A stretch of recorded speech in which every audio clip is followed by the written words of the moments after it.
Quem tem irmão mais novo conhece o problema. O irmãozinho quer brincar junto com os mais velhos, mas ainda não tem capacidade de entender as regras, não sabe lidar com as consequências de uma derrota. Aqui no Rio chamamos isso de café com leite. Deixamos o caçulinha brincar também, mas ele é café com leite, todo mundo pega leve com ele não perde nunca. Não é pra valer com ele. O sistema jurídico positivista funciona dessa forma também. Até a chamada maioridade civil, até os 18 anos, você não pode assinar contratos vendendo ou cedendo seus bens, não pode se casar, não pode tomar nenhuma decisão importante. Nesse meio tempo, você tem um responsável, sempre um adulto com capacidade jurídica para tomar essas decisões por você. Geralmente são seus pais, mas podem ser outras pessoas também. É o chamado responsável legal. Por outro lado, existe a questão do crime. O nome é diferente, mas a ideia é basicamente a mesma. Antes dos 18 anos, você é café com leite. Se assaltou ou matou alguém, é por má influência, não levam isso muito a sério. Existe punição, mas a punição é uma pequena fração da punição dos adultos. O problema da maioridade é daqueles problemas fáceis de entender, mas muito difícil de resolver. Não podemos deixar crianças de 10 anos se casar com pessoas de 40. Não por um julgamento moral, mas porque claramente a criança não sabe o que está fazendo. Grandes chances de ter sido facilmente seduzida por um pedófilo. Veja, o problema não é a diferença de idade, não é um julgamento moral aqui. Uma jovem de 20 anos que queira se casar com um senhor de 50, não há problema. Aos 20 anos ela já sabe o que quer da vida, e se por qualquer motivo que seja aceita tal casamento, a diferença de idade é um problema só deles dois e de mais ninguém. Mas numa sociedade libertária não podemos fixar um limite arbitrário. Antes dos 18 é incapaz, depois dos 18 é capaz. Qualquer limite imposto por um agente externo significaria uma agressão à autopropriedade. Não esqueça de curtir o vídeo e se inscrever na página. Clique no sininho para ser avisado de novos vídeos. Como resolver o problema da maioridade? Bom, vamos dar um passo atrás e tentar entender o problema aqui. Por que, afinal, uma criança até uma certa idade é considerada incapaz? Existem duas vertentes para analisarmos isso. Podemos ver o problema aqui pela ótica jusnatural, com base em experiências e no consenso que é usado por juristas para explicar esse conceito nas legislações atuais. Esse conceito de responsabilidade civil, embora existam diferenças entre idades e condições usadas em alguns lugares, é mais ou menos unânime no mundo todo. Todos entendem que crianças são incapazes de consentir. Mesmo que digam sim para um contrato, isso não significa que tenham consentido. A questão toda é que consentir com um contrato, aceitar um contrato, significa concordar com todas as condições impostas por aquele contrato. A criança não tem capacidade de considerar todas as variáveis envolvidas, todos os desdobramentos no tempo e no espaço da decisão que está tomando. Portanto, é incapaz de consentir. Mas não é apenas a capacidade de entender os benefícios e riscos das situações. Vai mais além. É a capacidade de entender o que as outras pessoas estão pensando e como suas ações vão refletir em ações de outras pessoas. Essa nossa capacidade cognitiva, que consiste em simular a mente de outra pessoa, de se colocar no lugar de outra pessoa ao decidir uma ação, é uma característica unicamente humana e recebe o nome de teoria da mente. Veja essa experiência com crianças de 3 e 5 anos. Um adulto conta uma história para uma criança de 3 anos. Sally vai guardar a bola no cesto e vai cobrir o cesto. E agora Sally vai embora brincar, lá fora no jardim. Lá vai ela. Enquanto ela está lá fora brincando, vem a malvada Anne, que vai tirar a bola de Sally de dentro da cesta, e agora a Anne enganadora vai esconder a bola da Sally em uma caixa. Você lembra onde estava Sally, a dona da bola? Ela tinha saído para brincar, não é? Agora Sally está voltando, e agora ela vai procurar a bola dela. Onde Sally vai procurar a bola dela? A criança de 3 anos acha que vai procurar aqui na caixa. O adulto pergunta, por que vai procurar na caixa? Ah, porque está aqui, diz a criança. Até a idade de 3 anos, pesquisadores descobriram que crianças não conseguem atribuir ações, motivos e pensamentos a outras pessoas. Mas, na idade de 5, o cérebro da criança já desenvolveu a capacidade para entrar no cérebro da outra pessoa, para simular na sua cabeça o que a outra pessoa está pensando.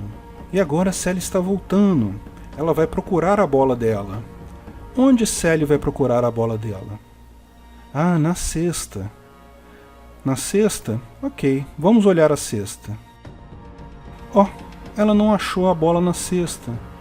Ah, mas é porque a bola deveria estar aqui, mas não está. Essa capacidade é o que entendemos por teoria da mente. Note que a experiência mostra um nível muito preliminar de tal capacidade. Para conseguirmos viver em sociedade, usamos tais simulações da mente de outras pessoas de forma muito mais profunda em um grande número de situações, mesmo sem perceber que fazemos isso. É a evolução dessa capacidade a partir de um determinado ponto que nos dá a capacidade de consentir. Quando você tem informações suficientes, não apenas para tomar decisões e realizar ações, mas para entender como outras pessoas vão reagir à decisão que você tomou e quais motivos e intenções podem estar por trás de uma solicitação de outra pessoa. Quando tal capacidade está suficientemente adequada, o seu consentimento é válido. Mas é fácil notar que tal capacidade não é tipo 0 ou 1, não é binária. É um aprendizado que na verdade não acaba nunca. Ao longo de toda a vida nossa, a nossa capacidade de nos colocarmos na mente das pessoas só aumenta. Nesse sentido, como estabelecer o limite? Qual fato específico determina o ponto em que a pessoa está suficientemente capaz para a vida pública? Mas podemos ver a mesma coisa por uma outra vertente, pela ética argumentativa. Como vimos no vídeo sobre ética argumentativa, podemos derivar que o fato de um indivíduo ter capacidade de argumentar define a sua autopropriedade. Mas, como apontamos no vídeo, entendemos que era um problema quando consideramos, por exemplo, pessoas com deficiência. Uma pessoa com deficiência mental pode não ser capaz de argumentar. Isso significa que ela não tem autopropriedade? Existe aqui um contínuo de situações, de pessoas entre a total incapacidade de argumentar e diversos graus de capacidade mental até pessoas levemente afetadas apenas. O mesmo contínuo que observamos ao longo do desenvolvimento da criança ao longo do tempo. Ela começa sem capacidade de argumentação alguma, mas ao longo do tempo vai desenvolvendo sua capacidade até ser plenamente capaz. A minha visão disso é que a capacidade de argumentação é um fenótipo estendido dos genes humanos, dos genes que definem a raça humana. Um fenótipo é algo que é definido pelos genes. Por exemplo, um fenótipo muito citado é a cor dos seus olhos. Mas todo o seu corpo, de fato, é um fenótipo, porque é todo construído a partir de proteínas criadas a partir do seu código genético. Richard Dawkins, no seu livro O Gene Egoísta, traz o conceito do fenótipo estendido. Do ponto de vista do gene, no momento que ele codifica uma grande quantidade de RNA, não importa se isso vai ter por consequência a cor do seu olho ficar azul ou você escrever um livro. Para o gene, são basicamente a mesma coisa, o resultado de uma longa sequência de RNAs produzidos que pode melhorar ou piorar as chances daquele gene se reproduzir. Esse vídeo, em última análise, pode ser entendido do ponto de vista dos meus genes como resultado de um grande conjunto de RNA que eles têm gerado desde o primeiro dia da minha concepção até hoje. Absolutamente tudo que o ser humano faz, tem a capacidade de fazer, pode ser entendido como um fenótipo estendido. Às vezes fica um pouco complicado entender esse conceito pensando em humanos. Você já viu que formigas constroem formigueiros absolutamente complexos, com cavidades próprias, túneis de ventilação, etc. Agora, até onde sabemos, não há livros para ensinar formigas sobre como construir formigueiro. Tudo é instintivo, tudo vem do código genético dela. Nesse caso, é mais claro ainda o conceito de fenótipo estendido. Do ponto de vista da química pura, não há distinção entre a perna da formiga e o formigueiro. Da mesma forma, não há distinção entre a sociedade de formigas construindo um formigueiro complexo e a nossa sociedade construindo nossas cidades, culturas. Ambas meramente respondem aos genes, que geram RNA de diversos tipos, que codificam não apenas o corpo dos indivíduos da espécie, que por sua vez usam recursos naturais para construir coisas que são úteis para si. Portanto, embora a capacidade de argumentação seja o que determina a autopropriedade, autopropriedade, não precisamos argumentar o tempo todo para termos nossa autopropriedade reconhecida. Basta demonstrarmos que possuímos tal capacidade para todos os preceitos lógicos da ética libertária sejam aplicados. A capacidade dos nossos genes em produzir tal fenótipo estendido já é suficiente para isso. A ausência da capacidade de argumentação devido a fatores temporários como a infância, ou a inconsciência devido a um acidente, ou devido a acidentes na concretização desse fenótipo estendido, no caso de uma doença mental, são meramente obstáculos na expressão dessa capacidade, não a ausência da capacidade em si. Mesmo a pior doença mental, é possível imaginar, pode um dia ser curada. A capacidade está presente, mesmo no pior caso de doença mental humana. Portanto, qualquer indivíduo construído a partir de genes humanos possui autopropriedade, mesmo que não demonstre capacidade de argumentação por si só. Embora tenhamos o potencial para argumentação desde o momento da fecundação, portanto tenhamos autopropriedade desde a junção do óvulo com o esperma,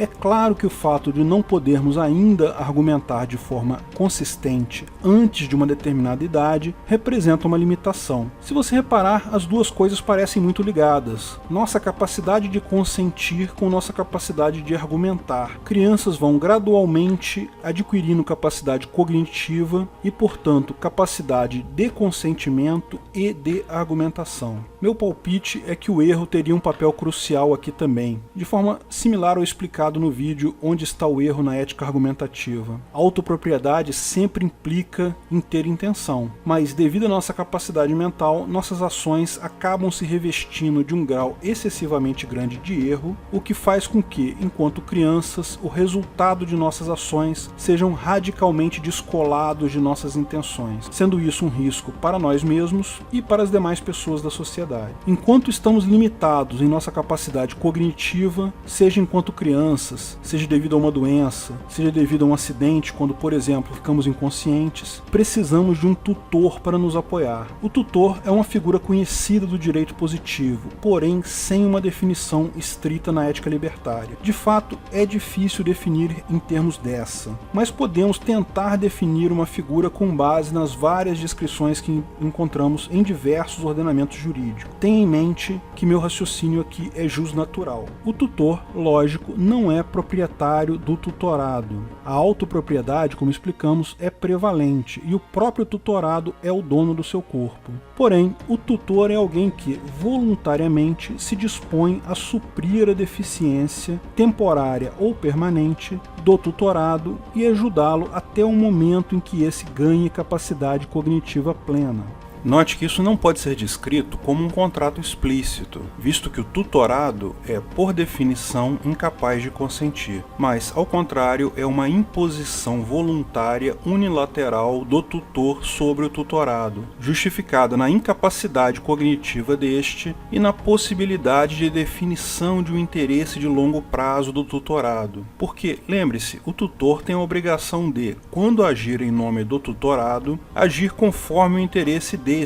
De outra forma, configura-se escravidão, imposição do interesse do tutor sobre o interesse do tutorado. Agora, como o tutor vai saber exatamente o interesse do tutorado? Apenas pode-se definir um único interesse canônico para alguém que não tem capacidade cognitiva plena: a obtenção da capacidade cognitiva plena. Ou seja, toda ação tomada pelo tutor em nome do tutorado deve ser no sentido de viabilizar e agilizar ao máximo a recuperação ou a obtenção da capacidade cognitiva, de forma ao tutorado poder, então, perseguir o interesse que achar melhor. Portanto, pode-se definir a tutela como uma responsabilidade assumida voluntariamente de limitar a ação do tutorado e agir em nome deste, sempre tendo como objetivo o interesse do tutorado em atingir a responsabilidade plena. Qualquer ação tomada pelo tutor que contrarie tal interesse, trata-se de violação da autopropriedade do tutorado ou do PNA. A tutela de uma pessoa é um bem escasso. posto que o controle não exclusivo da tutela pode gerar conflitos. Portanto, como qualquer bem escasso, a tutela pode ter 0 proprietários ou 1 proprietário, mas não mais do que isso. Veja, a tutela é um bem, é uma propriedade, não a criança em si, como explicamos no vídeo quanto custa uma criança. Uma vez que definimos a tutela, podemos nos perguntar em que ponto ela deixa de existir, ou seja, em que momento entende-se que uma criança possui capacidade cognitiva adequada para se portar em sociedade com seus próprios interesses e, portanto, sem necessidade da tutela. Bom, o fato é que a capacidade cognitiva, como vimos, não é algo binário, 0 ou 1, ligado ou desligado. Ao contrário, é um contínuo que vai evoluindo ao longo do tempo. De fato, pode-se fazer o caso que, como ao longo de toda a nossa vida, nossas ações terão erros, jamais atingiremos a capacidade cognitiva plena. Mas em algum ponto é preciso traçar um limite. E não há uma forma simples de resolver isso. Mas algumas características podem ser divisadas. A primeira delas, é preciso que seja algo público. As demais pessoas precisam saber que aquela pessoa ou criança já não é mais uma criança e agora é uma pessoa. Já é capaz de tomar suas decisões. Porque se eu encontro um jovem na rua e quero fechar um contrato com ele, preciso saber se ele pode fechar esse contrato por si só ou se eu preciso do consentimento de um tutor. Tem que ser algo público, tem que ser algo que as outras pessoas consigam ver. As sociedades antigas tinham uma resposta para isso. Na Grécia Antiga, no Império Romano, o divisor era a puberdade. No momento que a menina menstruava, passava a ser adulta, e o menino, no momento que passava a ter pelos nos genitais, viravam adultos, portanto responsáveis. Como esse acontecimento importa para toda a sociedade, outras pessoas precisam saber se aquela pessoa é maior ou não, havia sempre uma festa, um acontecimento para marcar o fato daquele menino, daquela menina se tornar adulto. Em algumas culturas ainda existe hoje, por exemplo, sociedades judaicas até hoje têm o bar mitzvah para os meninos e o bat mitzvah para as meninas. São basicamente festas em que aquele adolescente com 12 anos no caso das meninas e 13 anos no caso dos meninos se torna adulto nos olhos daquela cultura. Tribos indígenas brasileiras ainda usam esse critério também. Tipicamente você tem uma cerimônia de passagem, em algumas sociedades até traumática. Mas o importante é, a sociedade toda participa daquela festa, de forma que toda a sociedade sabe que aquela criança virou um adulto aos olhos daquela cultura. Mas numa sociedade grande como a nossa, isso é impraticável. Não dá para fazer uma festa grande para todos os 7 bilhões de pessoas do mundo. Como resolveríamos isso num capistão? Certamente as informações devem ser públicas, devem haver registros públicos, público no sentido de poderem ser acessados por qualquer um, mas mantidos por entidades privadas, onde estão registrados se aquela criança é um adulto, é responsável ou não. A decisão de tornar a criança capaz deve ser, num primeiro momento, cultural. A cultura ou o grupo ao qual aquela família pertence provavelmente já tem uma regra cultural para definir a maioridade. Pode até ser a regra dos 18 anos, nada impede. Se não houver definição cultural, o critério é o familiar. Na falta de critérios culturais, os pais decidem quando o filho se torna capaz. O tutor toma essa decisão pelo tutelado. O filho, claro, tem a possibilidade de contestar a decisão dos pais, tanto a ausência da emancipação quanto a emancipação precoce. Tudo isso pode ser discutido na justiça privada. As partes interessadas levam seus argumentos à justiça privada. O ponto importante é que a emancipação precisa ser de conhecimento público, para que fique claro para todas as demais pessoas daquela sociedade. Importante notar que o Ancapistão é um movimento claro em direção a uma maior complexidade de definições legais. Certamente decisões simplistas, como estabelecer uma idade fixa, não têm futuro. Hoje, isso já gera conflitos na nossa sociedade. Essa coisa de colocar 18 anos apenas não funciona. Mais informação, mais acessível e ampla, é o que é necessário para tratar o problema tão bem quanto possível. Obrigado por assistir nosso vídeo. Comente abaixo se tiver dúvidas ou sugestões de novos temas.